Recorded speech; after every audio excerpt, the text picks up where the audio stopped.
হে মুসলমান, আপনাকে বলতে চাই, আজ এই ওয়াকফ বিল পাস হলো কেন? আজ মুসলমান জাগ্রত হয় না কেন? আজ মুসলমান ঠিকভাবে সংগ্রাম করতে পারে না কেন? আজ মুসলমান কিভাবে ঠিকভাবে প্রোটেস্ট করতে পারে না কেন? মুসলমানের মধ্যে ডিসিপ্লিন কেন নাই? মুসলমানের মধ্যে সংগ্রাম করার জন্য ওই ইন্সপিরেশনটা কেন নাই? তার কারণটা হলো আমরা ইসলাম সম্পর্কে ভালোভাবে অবগত নই। ওয়াকফ বিল সম্পর্কে আমরা ভালোভাবে আপনার অবগত নেই। আমরা ওয়াকফ সম্পত্তি সম্পর্কে আমরা ভালোভাবে জানি না। আজ থেকে প্রায় 150 বছর পূর্বে আলা হযরত আজিমুল বরকত মুজাদ্দিদুদ্দিন মিল্লাত আলাইহি রিজওয়ানকে জিজ্ঞেস করা হয়েছিল, হুজুর, যদি কেউ ওয়াকফের সম্পত্তিতে জবরদস্তি কবজা করে নেয়, দখলদারি করে, তাহলে একজন মুসলমানের জন্য করণীয় কি? মুসলমানরা কি করবে? আলা হযরত আজ থেকে প্রায় আপনার 150 বছর পূর্বে ফতোয়া দিয়ে গেছেন, যদি মুসলমানের যদি ওয়াকফের সম্পত্তির উপর কেউ নাজায়েজ কবজা করতে চায়, জবরদস্তি দখল করতে চায়, যেটা ভারতের বুকে বর্তমান বিজেপি সরকার করেছে, এই কাজটা কেউ যদি করে, আলা হযরত বলছেন প্রত্যেক মুসলমানের জন্য জরুরি কম্পালসারি হলো জান দিয়ে, মান দিয়ে, শক্তি দিয়ে সেই সম্পদটাকে রক্ষা করা। জোরে বলে সুবহানাল্লাহ। রক্ষা করতে হবে, এটা মুসলমানের জন্য জরুরি, এটা মুসলমানের জন্য কম্পালসারি, এটা মুসলমান প্রতি ফরজ। কিন্তু আজ মুসলমান আমরা ঘুমিয়ে আছি, আজ মুসলমান আমরা জাগ্রত হই না, আমরা প্রোটেস্ট করতে জানি না। কেউ বলছে পাবলিককে বললে, পাবলিক বলছে মৌলভী সাহেবরা করবে। মৌলভী সাহেবরা চুপচাপ কেন আছে? মৌলভী সাহেবরা মানুষকে ডাকতে পারে না, একত্রিত করতে পারে না। মৌলভী সাহেবকে বলছে, হুজুর আপনারা কেন করেন না? তো বলছে আমরা কেন করবো? পীর সাহেবরা যে আছে, বড় বড় পীর সাহেবরা আছে, পীর সাহেবরা ডাকুক, আমরা যাবো। পীর সাহেবরা বলছে আমরা কেন করব? নেতারা করবে, ভোট নিচ্ছে নেতারা, আমরা কেন করব? নেতারা বলছে আমরা কেন করব? আমরা এমএলএ এমপি, আমরা যদি এই প্রোটেস্ট করি, এই রকম যদি সংগ্রাম করি, তার কিছু হলে আমাদেরকে আগে জেলে ভরবে, তাই আমরা করব না, পাবলিক করবে। ঘুরে ফিরে পাবলিকের ঘাড়ে পড়লো না ভাই? কিন্তু পাবলিক তো আর জাগ্রত হয় না, কোথাও প্রোটেস্ট করতে যাচ্ছে। মুসলমান, আপনাকে বলতে চাই, ভারত হলো আপনার সংবিধান দ্বারা পরিচালিত একটি দেশ। এই দেশটা হলো রিপাবলিক কান্ট্রি। এখানে হিন্দু, মুসলিম, শিখ, ইসাই সবারই সমান অধিকার আছে। হিন্দুরা নিজের জমিকে যদি দখল করতে পারে, নিজের জমি যদি অধিকার রাখে, মুসলিমরা কি বলছে, খ্রিস্টানরা নিজের জমি যদি আপনার অধিকার রাখে, আপনার বৌদ্ধরা নিজের জমি যদি, আপনার দানকৃত জমি যদি অধিকার রাখে, তাহলে মুসলমানের পূর্বপুরুষরা মুসলমানদের হিতে, মুসলমানদের আপনার কাজের জন্য যেই জমিগুলো দান করেছেন, ওয়াকফ করেছেন, এখানেও মুসলমানদের অধিকার থাকবে না? থাকবে না? থাকা উচিত। কিন্তু না, মুসলমান, আপনার অধিকার নাই, আপনার অধিকারটা কেড়ে নেওয়া হয়েছে। ওয়াকফ সংশোধনী বিল আপনার পাস করার পরে ভারতের বুকে একটি মসজিদ ছিল, সেই মসজিদটার নাম হলো বাবরি মসজিদ। কয়েক বছর ধরে এই বাবরি মসজিদের নিয়ে আপনার ঝামেলা হয়েছে, কোর্ট কাচারি হয়েছে, আপনার কি বলছে, এটা নিয়ে কেস কামারি হয়েছে। শেষের বেলা ফয়সালা হয়ে গেল যে এখানে রাম মন্দির তৈরি হবে। বাবরি মসজিদ আমাদের হাত থেকে চলে গেছে। বলুন তো, আপনাকে দুঃখ লেগেছে কি লাগেনি? এর হানা বলুন না ভাই, দুঃখ লাগেনি? কষ্ট লেগেছে কি লাগেনি? কষ্ট লেগেছে, দুঃখ লেগেছে, কারো দুঃখে বুক ফেটে গেছে। মুসলমান, আপনাকে বলতে চাই, বাবরি মসজিদ একটা শুধু মসজিদ, বাবর দ্বারা নির্মাণ করা একটি মসজিদ, আপনার সুপ্রিম কোর্টের ফয়সালা দ্বারা সেটা আমাদের হাত থেকে চলে গেছে।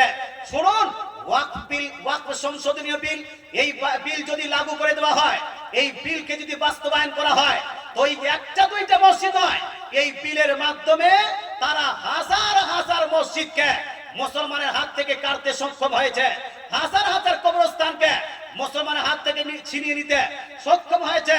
তাই মুসলমান, এখনো সময় আছে, প্রতিবাদ করুন, এখনো সময় আছে। আপনি শান্তিপ্রিয় ভাবে মিছিল মিটিং এর মাধ্যমে নিজের আওয়াজকে সরকারের কাছে পৌঁছান আর বলেন যে আমাদের ভালোর জন্য আপনি যদি আসলেই এই বিল করে থাকেন, তাহলে কৃষি কানুন যেভাবে আপনি প্রত্যাহার করেছেন, কৃষকদের ভালো করার জন্য, উন্নয়ন করার জন্য, কৃষকরা সেই কানুনকে অ্যাকসেপ্ট করেনি, সেই জন্য সেটাকে প্রত্যাহার করেছেন। তদ্রুপ মুসলমানদের জন্য আপনি ওয়াকফ বিল পাস করেছেন, মুসলমানরা এই বিল চায় না, শুধু এই বিলটাকে প্রত্যাহার করা উচিত। কথা উচিত ভাই। মুসলমান, আপনারা ডিসিপ্লিন মেনটেন করে অবশ্যই কাজটা করেন। যাই হোক ভাই, আমি একটু আপনাদের কাছে রিকোয়েস্ট রাখলাম, এলাকায় এলাকায় এমনটা নয় যে বহরমপুরে শুধু মিছিল করতে হবে, আপনার রানীতলাও আপনি মিছিল করতে পারেন, বা আপনার ভোগানগোলাও মিছিল করতে পারেন। রানীতলা যদি না যেতে পারেন তা আপনার গ্রামে একটা মিছিল করেন। সোশ্যাল মিডিয়া যুগ, সব জায়গা থেকে মানুষ যখন মিছিল করবে তো সরকার দেখতে পাবে যে এটাকে কেউ অ্যাকসেপ্ট করছে না। কথা বোঝা গেল? এমনটা নয় যে বড় জায়গায় মারামারি করে আসেন এটা আপনি জয় পেয়ে গেলেন, না না না। পুলিশের গাড়ি পুড়িয়ে কোনো লাভ হবে না, অন্যের বাড়ি জ্বালিয়ে কোনো লাভ হবে না, কারো বাড়ির ক্ষতি করে কোনো লাভ হবে না। আমাদের হিন্দুদের সঙ্গে কোনো আপনার দুশ্মনী নেই, তারা নিজের হিসেবে বাস করবে, আমরা নিজের হিসেবে বাস করব। মুসলমান, আপনি অধিকার রাখেন প্রোটেস্ট করার, কিন্তু আপনি পুলিশের গাড়িকে জ্বালিয়ে দেওয়ার অধিকার রাখেন? একটু হানা বলুন না, এটা আপনার অধিকার নাই। কোন নন মুসলিমের বাড়িতে হামলা করবেন, এটা অধিকার নাই। ইসলাম তো শান্তি শেখায়, ইসলাম তো ক্যারেক্টার শেখায়, ইসলাম তো ব্যবহার শেখায়। আপনার কিভাবে ব্যবহার হতে পারে যে অন্যের প্রতি আপনি অত্যাচার করবেন? আজ ফিলিস্তিনদের উপর অত্যাচার হচ্ছে, আমরা এখান থেকে সেটাকে বরদাস্ত করতে পারছি না। ফিলিস্তিন আপনার বাচ্চারা নির্যাতিত, তাদেরকে কতল করে দেওয়া হচ্ছে, মুনি গাজরের মতো কেটে দেওয়া হয়েছে, বোম মেরে তাকে মেরে ফেলা হয়েছে। মুসলমান আমরা এখানে সহ্য করতে পারি না। আপনি এখানে কোনো হিন্দুর বাড়ি আপনি হামলা করবেন, গোটা ভারতের হিন্দুস্তানের আপনার গোটা ভারতের হিন্দুরা খেপে যাবে কি যাবে না? কেন আপনি এই কাজ করতে পারেন না? এটা ইসলাম অধিকার দেয় না, ইসলাম এটার পারমিশন দেয় না। পিসফুলি, অর্থাৎ আপনার যেটা অধিকার সেই অধিকারে আপনি প্রতিবাদ জানাতে পারেন যে আমরা এই বিল মানি না। কথা বোঝা গেল? মুসলমান, আচ্ছা, একজন ভাই হয়তো চাবি হারিয়ে গেছে, বাইকের চাবি। যদি কারো বাইকের চাবি হারিয়ে থাকে, এই যে আমাদের হুজুরের কাছে এই চাবিটা থাকলো, এখানে এসে আপনি বাইকের নাম বলে চাবিটা নিয়ে যাবেন। মুসলমান, আপনাকে বলতে চাই, একটা নিয়ম শৃঙ্খলা অবশ্যই বজায় রাখতে হবে। There is a system for each and everything. প্রত্যেকটা জিনিসে একটা সিস্টেম আছে, সেই সিস্টেমটা বজায় রেখে আপনি কাজ করবেন। যাই হোক, একবার দরুদ শরীফ পড়ে আল্লাহুম্মা سيدنا مولانا محمد وعلى آله مولانا محمد صلوا على محمد صلوا على محمد ہر دم زبان وَكَلَامِ محمد ہر دم زبان شفیع মুহাম্মদ সাল্লাল্লাহু তাআলা আলাইহি ওয়া আলিহি ওয়াসাল্লাম। আমি কোরআনুল মাজিদ ফুরকানুল হামিদ হতে সূরা ফাতিহা থেকে একটি আয়াত তেলাওয়াত করেছি। আল্লাহ তাআলা বলছেন, হে আমার বান্দা, তোমরা সর্বদা এই দোয়াটা করবে। কি দোয়া? ইহদিনাস সিরাতাল মুস্তাকিম। হে আল্লাহ, তুমি আমাদেরকে সঠিক রাস্তায় পরিচালিত করো। হে আল্লাহ, তুমি আমাদেরকে সঠিক রাস্তায় চালাও। মুসলমান, আপনাকে বলতে চাই, এই যে আপনার বাক্য, এই বাক্যের মাধ্যমে আল্লাহ তাআলা বান্দাকে দোয়া করার নির্দেশ দিয়েছেন। দুই, এই বাক্যের মাধ্যমে আল্লাহ তাআলা বান্দাকে দোয়া করার পদ্ধতি শিখিয়েছেন। হে মুসলমান, এই আপনার বাক্যের মাধ্যমে আল্লাহ তাআলা বান্দাকে দোয়া কিসের করতে হয় সেটারও আপনার পদ্ধতি দিয়েছেন। আপনি দোয়া করবেন, আল্লাহ আমাকে একটা মোবাইল দাও যেন ঠিকভাবে যেন সিরিয়াল গুলো দেখতে পারি। আল্লাহ আমাকে একটা টিভি দাও যেন টিভিতে আমি বিবির সঙ্গে বসে আমি টিভি দেখতে পারি। এইরকম দোয়া করা যাবে না। দোয়া যদি করতে হয় তাহলে বলেন, আল্লাহ আমাকে সঠিক রাস্তায় পরিচালিত করো। হে আল্লাহ, আমাকে সিরাতে মুস্তাকিমের উপর গামজান করো। সিরাতে মুস্তাকিম কাকে বলা হয়? সঠিক রাস্তা কাকে বলা হয়? সঠিক রাস্তা হলো সেটাই যেটা আল্লাহ তাআলা আপনাকে কোরআনের মাধ্যমে নির্দেশ দিয়েছেন। সঠিক রাস্তা হলো সেটাই যেটা নবীজি সাল্লাল্লাহু তাআলা আলাইহি ওয়াসাল্লাম উম্মতিকে জানিয়েছেন এবং নিজেই প্র্যাকটিক্যালি সেটার উপর আমল করেছেন। অর্থাৎ আল্লাহ তাআলার দেওয়া এবং রাসূলের দেওয়া রাস্তাটা হলো সঠিক রাস্তা। মুসলমান, যদি কেউ কোনো ব্যক্তি এই জীবনে কেউ যদি সাকসেসফুল হতে চায়, আখিরাতে যদি কেউ জান্নাত পেতে চায়, তাহলে কোরআন হাদিসকে বাদ দিয়ে, ইজমা কিয়াসকে বাদ দিয়ে, আল্লাহ রাসূলকে বাদ দিয়ে অন্য কারো কথার উপর আমল করে আপনি আল্লাহ তাআলার সান্নিধ্য পাবেন না। আল্লাহ তাআলার দেওয়া বানানো জান্নাতে আপনি প্রবেশ করতে পারবেন না। এই জন্য আল্লাহ তাআলার কোরআনের উপর আমল করা আমাদের প্রত্যেকটা ব্যক্তির জন্য জরুরি। মুসলমান, আজ দেখেন এই আয়াতের মাধ্যমে আল্লাহ তাআলা মানব জাতকে দোয়া করতে বলেছেন, কিন্তু কিছু মানুষ আছে দোয়া থেকে মানুষকে বিরত রাখে, যে দোয়া করার দরকার নাই, দোয়া করে কি হবে, দোয়া করে কি লাভ হবে। আপনার দিকে আছে কিনা জানি না, আমাদের দেশে কিছু মানুষ পূর্বে দোয়া করত, বর্তমান আস্তে আস্তে করে দোয়াটা বাদ দিয়ে দিয়েছে। আপনার দিকে হয়? হ্যাঁ, আপনার দিকেও দোয়া বাদ দিচ্ছে, আমার দিকেও দোয়া বাদ দিচ্ছে।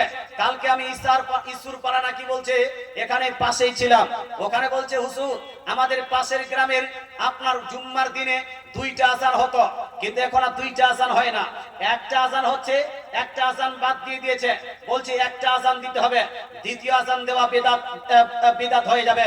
মুসলমান, আপনাকে বলতে চাই, দিন দিন মুসলমান নামে পরিচিত ব্যক্তিদের মধ্যে বিভ্রান্তি বাড়ছে, কোরআন হাদিসের বিপক্ষে কথা বাড়ছে। মুসলমান দোয়া করব কি করব না, আজ থেকে প্রায় 1500 বছর পূর্বে আপনার নবী, আপনার আমার নবী, দয়ার নবী, মায়ের নবীর প্রতি যেই কিতাব নাযিল হয়েছে কোরআনুল মাজিদ, এই কোরআন শরীফের মধ্যে সূরা মুমিন আয়াত নাম্বার 60 নম্বর আয়াতে আল্লাহ তাআলা বলছেন, উদউনি আস্তাজিব লাকুম। আল্লাহ বলেন, হে আমার বান্দা বান্দীরা, তোমরা আমার কাছে সর্বদা দোয়া করতেই থাকো, আমি আল্লাহ তোমাদের দোয়াকে সর্বদা গ্রহণ করতেই থাকবো। সরে বলেন সুবহানাল্লাহ। আল্লাহ তাআলা, মুসলমান আমরা দোয়া করি কার কাছে? আল্লাহ তাআলার কাছে। আমাদের দোয়া গ্রহণ করেন কে, কবুল করেন কে? মাস্টার, হ্যাঁ, কে কবুল করেন? জি, হ্যাঁ, আমাদের দোয়াকে কবুল করেন আল্লাহ। আমাদের দোয়া মাস্টাররা কবুল করে না, ডাক্তাররা কবুল করে না, বর্তমান কোন মৌলভী মুন্সি কবুল করে না, বরং আল্লাহ কবুল করেন। তো যে আল্লাহ তাআলার কাছে আমরা দোয়া করি, যে আল্লাহ তাআলা আমাদের দোয়াকে কবুল করেন, সে আল্লাহ তাআলা একবারও কোরআন শরীফের মধ্যে এই কথা বলেননি, বান্দা তুমি দোয়া করবে না, আমি কবুল করব না, তুমি সকালবেলা দোয়া করবে না, আমি কবুল করব না, বিকালবেলা দোয়া করো না, আমি কবুল করব না, এই কথা আল্লাহ বলেননি। বরং আল্লাহ তাআলা বলেছেন, তোমরা সর্বদা আমার কাছে দোয়া করতেই থাকো, আমি তোমাদের দোয়াকে গ্রহণ করতেই থাকবো। জোরে বলে সুবহানাল্লাহ। মুসলমান, তাহলে দোয়া করতে বলেছেন আল্লাহ, করতে হবে না? হবে না? হবে। তবে কিসের দোয়া করবেন? সুনান তিরমিজি শরীফের মধ্যে রাসূলুল্লাহ সাল্লাল্লাহু তাআলা আলাইহি ওয়াসাল্লাম ইরশাদ করেন, কেউ যদি পাপ কাজের জন্য, গুনাহের কাজের জন্য দোয়া করে, আল্লাহ তাআলা সেই দোয়া কবুল করবেন না। তাহলে ভালো কাজের জন্য দোয়া করতে হবে। মুসলমান, আপনাকে বলতে চাই, কেউ যদি সম্পর্ক আপনার নষ্ট করার জন্য দোয়া করে, আল্লাহ তাআলা সেই দোয়াকে কবুল করবেন না। যেমন কেউ যদি দোয়া করে, আল্লাহ আমার বাপ থেকে আমাকে জুদা করে দিন, মুসলমান, আল্লাহ এই দোয়া কবুল করবেন না। আমাকে আমার মায়ের থেকে জুদা করে দিন, এটা আল্লাহ তাআলা কবুল করবে না। আল্লাহ আমার এই স্ত্রীকে ভাগিয়ে দিন, আর আমি যাকে ভালোবাসি মন্টুর বহুকে, ওই বহুর সঙ্গে যেন, মন্টুর বহুর সঙ্গে আমার যেন বিয়ে হয়ে যায়, এরকম একটা ব্যবস্থা করে দিন। আল্লাহ তাআলা এই দোয়া কবুল করবেন না। কারণটা হলো, এগুলা হলো গুনাহের কাজ। গুনাহের কাজ না? গুনাহের কাজ না? এতটা বেশি গুনাহের কাজ, সম্পর্ক নষ্ট করা এতটা বেশি গুনাহের কাজ, যে বুখারী, মুসলিম, তিরমিজি, নাসাঈ, আবু দাউদ, ইবনে মাজাহ প্রায় সব জায়গায় এই হাদিস কান লিপিবদ্ধ আছে। রাসূলুল্লাহ বলছেন, লা ইয়াদখুলুল জান্নাতা কাতিয়ু রাহমিন। দয়ার নবী, মায়ের নবী ইরশাদ করেন, যেই ব্যক্তিরা সম্পর্ক নষ্ট করে, যেই ব্যক্তিরা সম্পর্ক ভেঙে ফেলে, এই ব্যক্তিরা জান্নাতে যেতে পারবে না। আজ দেখেন ভাই, আমাদের যা জায়ের মধ্যে ঝগড়া আছে কি নাই, যা আপনার ভাবি আর ননদের মধ্যে ঝগড়া আছে কি নাই, মুসলমান বেটা বাপ বেটার মধ্যে ঝগড়া, ভাই ভাইয়ের মধ্যে ঝগড়া, মৌলভী মৌলভীর মধ্যে ঝগড়া, মুফতি মুফতির মধ্যে ঝগড়া। মুসলমান, আপনাকে বলতে চাই, এই ঝগড়া করে যদি আপনি যাকে আলাদা করে দেন, যদি আপনি ননদকে আলাদা করে দেন, যদি আপনি শাশুড়িকে আলাদা করে দেন, যদি আপনি শ্বশুরকে আলাদা করে দেন, যদি আপনি বাপ থেকে পৃথক হয়ে যান, যদি আপনি মাকে আলাদা করে দেন, যদি আপনি ভাই বোনকে আপনি যারা পৃথক করে আপনি এ করে দেন, সম্পর্ক নষ্ট করে দেন, এই সম্পর্ক নষ্ট করার কারণে আপনার গুনাহ গুনাহ গুনাহ হবে, আর গুনাহে কাবীরা হবে। তাই সম্পর্ক নষ্ট করা যাবে না, সম্পর্ক জোড়তে হবে, নষ্ট করতে হবে না। তো যেটা বলছিলাম সেটা হলো, এই ভালো কাজের আপনার দোয়া করেন, খারাপ কাজের দোয়া করা যাবে? খারাপ কাজে দোয়া করা যাবে না। হে মুসলমান, আপনাকে বলতে চাই, আজ যেই ব্যক্তিরা বলছে মসজিদে জুম্মার দিন 2টা আযান দিতে হবে, এই একটা আযান দিতে হবে, একটা আজান বাদ দিবে। আপনার দিকে জুম্মার দিন 12:30টার সময় একটা আজান হয় বা 12টার সময় একটা আজান হয়, আর একটা খুতবার সময় হয়, হয় না? খুতবার সময় একটা আর একটা আগে হয়। মুসলমান তারা খুতবার সময় আজানটা রেখেছে আর আগের আজানটা বাদ দিয়ে দিয়েছে। এটা নাকি বিদআত, এটা নাকি প্রমাণ নাই। কিন্তু আমি আপনাকে বলতে চাই, বুখারী খুলেন, আপনি জুম্মার দিন 2টা আজানের প্রমাণ পাবেন। মুসলিম শরীফ খুলেন, জুম্মার দিনে 2টা আজানের প্রমাণ পাবেন। তিরমিজি শরীফ খুলেন, আপনি জুম্মার দিন 2টা আজানের প্রমাণ পাবেন। আপনি আবু দাউদ খুলেন, জুম্মার দিনে 2টা আজানের প্রমাণ পাবেন। ইবনে মাজাহ খুলেন, ইবনে মাজাহর মধ্যে জুম্মার দিনে 2টা আজানের প্রমাণ পাবেন। তাবরানী শরীফ, বাইহাকী শরীফের মধ্যে প্রায় সব জায়গায় 2টা আজানের প্রমাণ আছে। সুতরাং আজান চলবে কয়টা? একটা না 2টা ভাই? কেন চলবে না বাপ? আজান চলবে কয়টা? একটা না 2টা? মুসলমান আপনাকে বলতে চাই, এ ভাই আপনাকে বলবো যে বর্তমান সময় হিন্দুস্তানের গভর্নমেন্ট, হিন্দুস্তানের বিজেপি সরকার মুসলমানদেরকে লাঞ্ছিত করতে চায়, মুসলমানদেরকে পদদলিত করতে চায়, মুসলমানদেরকে নিস্তনাবুদ করতে চায়। আর এই ওয়াহাবি সম্প্রদায়ের মানুষেরা মুসলমানের ঈমান নষ্ট করতে চায়, আপনার মুসলমানদের ইসলাম নষ্ট করতে চায়, তার ভিতরে জিনিসটাকে নষ্ট করতে চায়। আমরা 2টা থেকে সতর্ক থাকবো, অবশ্যই থাকবো। আর আহলে সুন্নাতুল জামাতের উপর দণ্ডায়মান থাকবো। আজান 2টা চলছে, আগামী তো আজান 2টাই চলবে, একটা করা যাবে না মুসলমান। আচ্ছা, আপনার দিকে মানুষ যখন মারা যায়, মানুষের জন্য আপনারা কিছু করেন না গো? করেন না? 4 দিনে গিয়ে চারণ করেন, 10 দিনে গিয়ে দোসওয়া করেন, 40 দিনে গিয়ে চালিসা করেন, করেন না? মানুষের খাবারের আয়োজন করেন, তারপরে কবর গিয়ে জিয়ারত করেন, তারপরে আপনার ওখানে গিয়ে একটু দোয়া করে আসেন, তারপরে ওখানে আপনার কোরআন শরীফ কেউ তেলাওয়াত করে, কেউ তাসবিহ তাহলিল পাঠ করে, কেউ আল্লাহ তাআলা জিকির করে, কেউ ওই যে আপনার দোয়া ইউনুস পড়ে, কেউ কালেমা খানি পড়ে, করার পরে ওই মৃত ব্যক্তিকে এই সমস্ত নেক কাজের নেকিগুলো আমরা প্রদান করি না করি। বর্তমান সময় শুধু জীবিত ব্যক্তিদের উপর হামলা নয়, মৃত ব্যক্তিদের উপর হামলা হচ্ছে। আহলে সুন্নাতুল জামাতের আকীদা অনুযায়ী, আহলে সুন্নাতুল জামাতের মত এবং পথ অনুযায়ী যদি কোনো মানুষ ইন্তেকাল করে আর ওই মৃত ব্যক্তিদের জন্য জীবিত ব্যক্তিরা কোরআন তেলাওয়াত করে, তাসবিহ তাহলিল পাঠ করে, কলেমা খানি করে, 40 তাহরুম করে, খাবারের আয়োজন করে, মিলাদ ফাতিহা করে, এই সমস্ত জিনিসের নেকি যদি তাকে দিতে চায়, এই সমস্ত জিনিসের নেকি মৃত ব্যক্তিদের কাছে পৌঁছে যায়। জোরে বলেন সুবহানাল্লাহ। মৃত ব্যক্তিদের কাছে কি হবে বাপ? পৌঁছাবে না? এটা হলো আমাদের বিশ্বাস। কিন্তু একজন বলছে না, এই কাজ করা যাবে না। বাংলাদেশের এক বক্তা বাশার বিন হায়াত নামে এই ব্যক্তি বলছে, তুমি যদি চাও যে কবরে তোমার বাপটা শান্তিতে আছে, এ শান্তিতে না থাক, এর উপর আযাব হোক, এর উপর গজব হোক, তাহলে তুমি 40 করে নাও। 40 তাহরুম করলে তার উপর আযাব এবং গজব নাযিল হবে। কথা বুঝতে পারছেন না?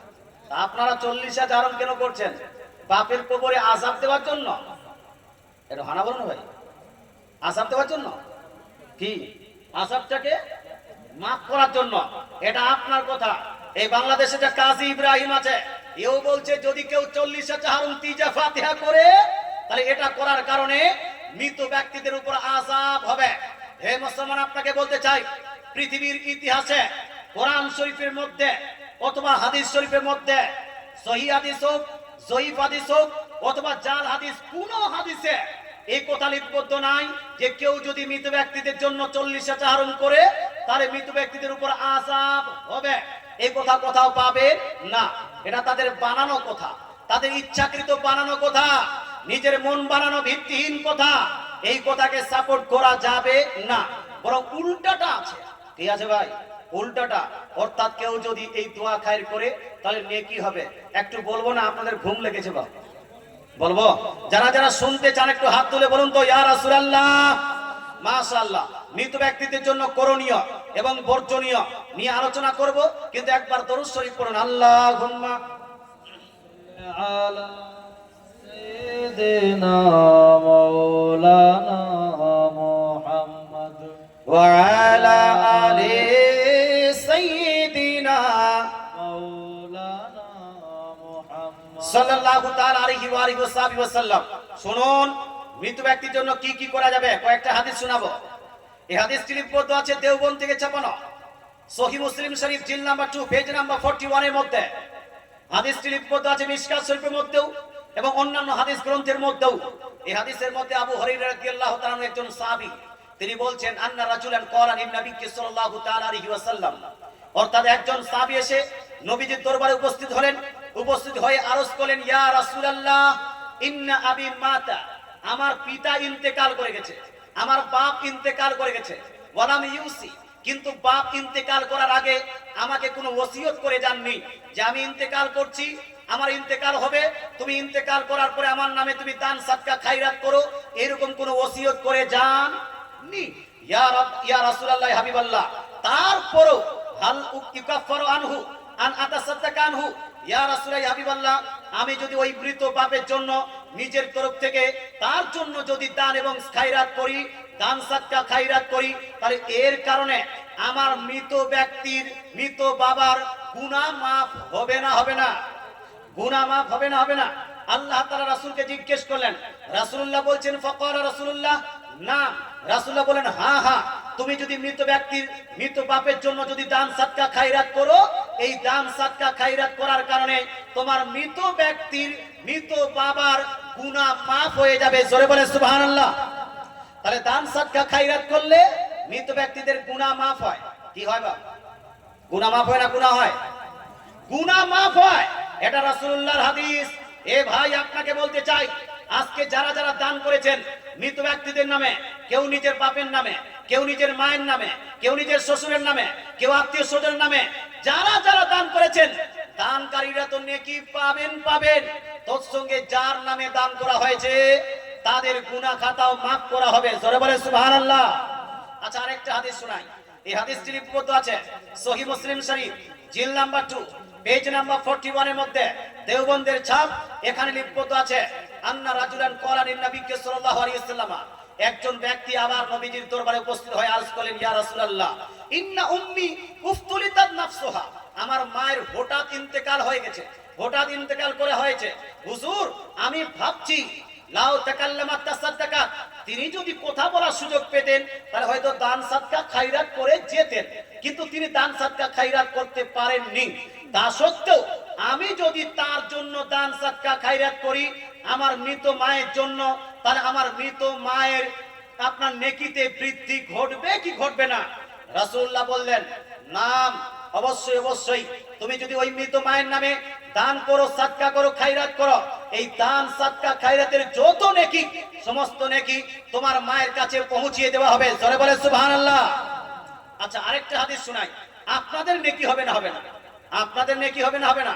তো এই প্রসঙ্গে আরেকটা হাদিস, এই আপনার পৃষ্ঠাতেই সহিহ সনদে বর্ণিত হাদিস, সহিহ মুসলিম শরীফ জিল নাম্বার 2 পেজ নাম্বার 41 এর মধ্যে এক আপনার আম্মা জান আয়েশা সিদ্দিকা রাদিয়াল্লাহু তাআলা আনহা থেকে বর্ণিত হাদিস। একজন সাহাবী নবীজির দরবারে উপস্থিত হয়ে আরজ করেন, ইয়া রাসূলুল্লাহ ইন্না উম্মি উফতুলিতাত নাফসুহা, আমার মা হঠাৎ ইন্তেকাল করে গেছে। ওয়ালাম তুসি, কিন্তু তিনি ওসিয়ত কিছু করে যাননি। আফালি আজরুন ইন তাসাদদাকতু বিহি আনহা, ইয়া রাসূলুল্লাহ হাবিবাল্লাহ, কি আমি আমার মৃত মায়ের জন্য যদি দান করি তো মৃত মা তো পাবে, কিন্তু আমি কি কিছু পাবো? তো রাসূলুল্লাহ বলছেন, নাম, হ্যাঁ হ্যাঁ, মৃত ব্যক্তির জন্য যদি কেউ দান করে মৃত ব্যক্তিরা যতটা পাবে সমপরিমাণ নেকি যে দান করবে তাকেও দেওয়া হবে। জোরে বলে সুবহানাল্লাহ। তাকেও দেওয়া হবে।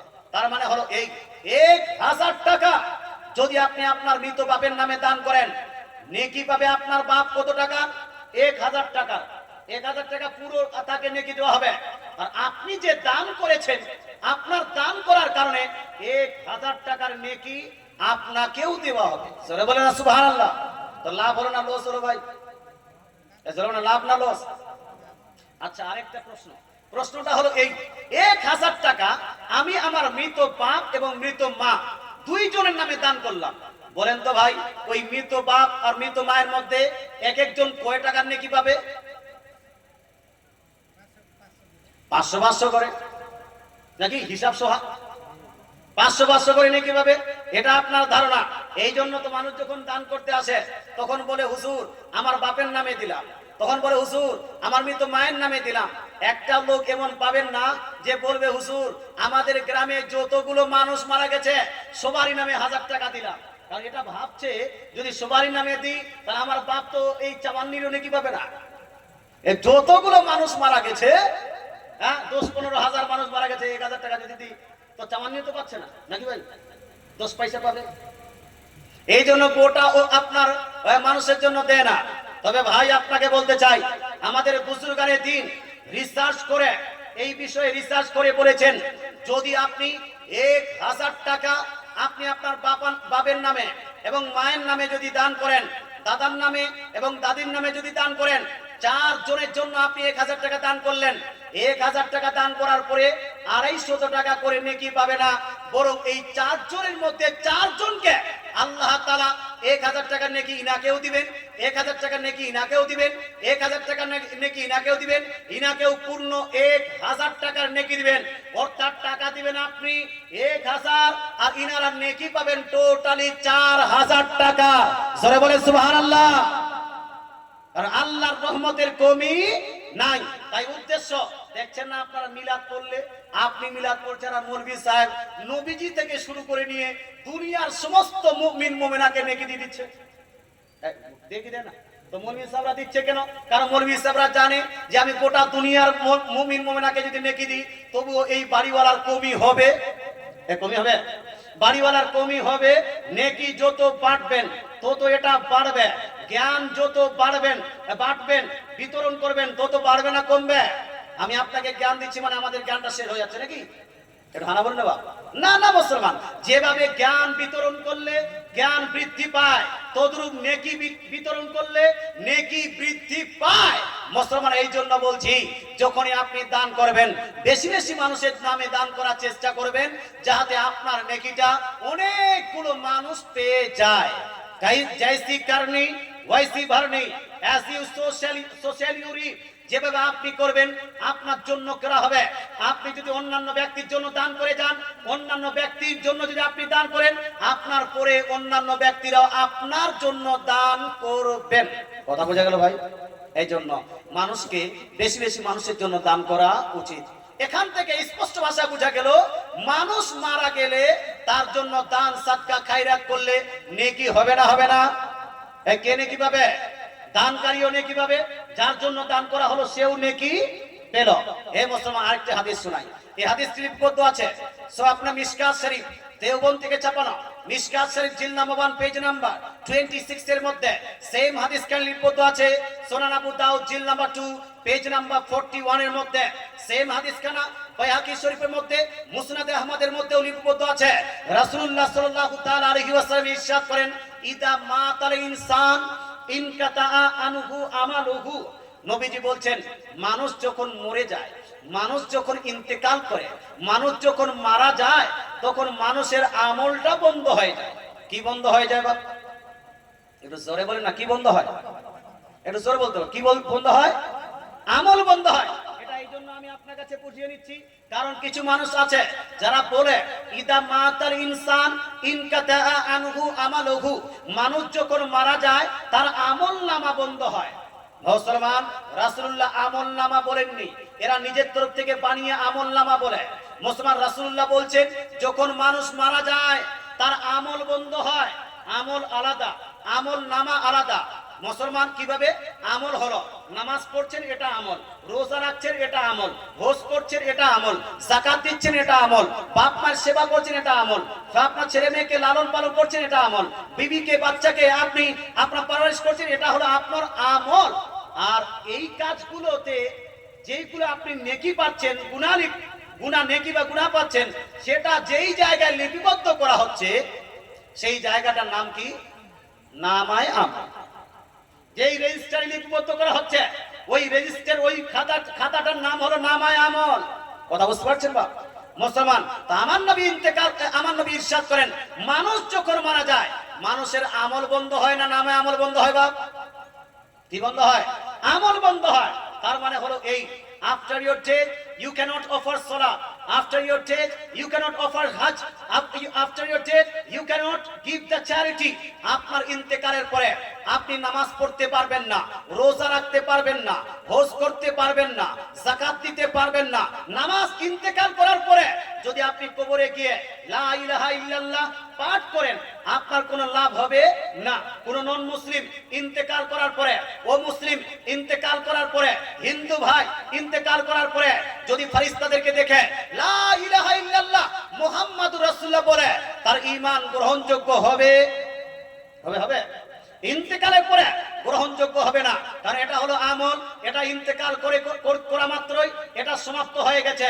তো নামাজ পড়লে আগে পড়তে হবে, রোজা রাখলে আগে রাখতে হবে, হজ করলে মরণের আগে হজ করতে হবে, যাকাত দিলে মরণের আগে যাকাত দিতে হবে।